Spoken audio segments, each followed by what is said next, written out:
சுவையான தமிழ் நெஞ்சங்களுக்கு வணக்கம். இது உங்கள் திருமதி குக் சேனல்.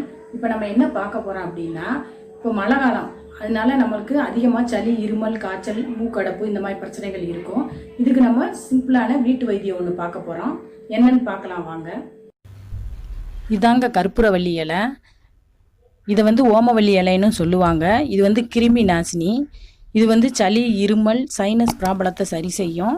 இது சில வீட்டுகளில் கிருமி நாசினிக்காக வைப்பாங்க. பூச்சி எதுவும் வீட்டுக்குள்ளே வராமல் இருக்கிறதுக்காக வீட்டு வாசலில் நிறையா பேர் வச்சுருப்பாங்க இந்த கற்பூரவல்லியை.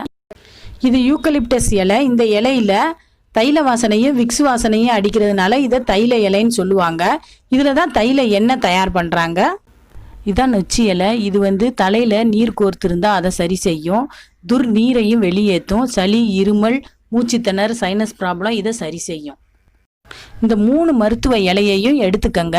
பாத்திரத்தை வச்சு அரை பாத்திரத்துக்கு தண்ணி ஊற்றி நல்லா மூடி வச்சிருங்க, காயட்டும். இப்போ அந்த 3 இலையையும் தண்ணியில் நம்ம சேர்க்குறோம்.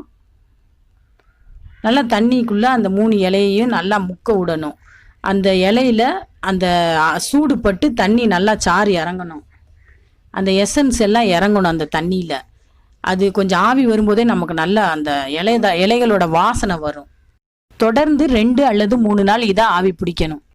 மூடி நல்லா கொதிக்க விடணும். அப்போ தான் அந்த ஆவி நல்லா வரும். தண்ணி கொதிக்கிறப்ப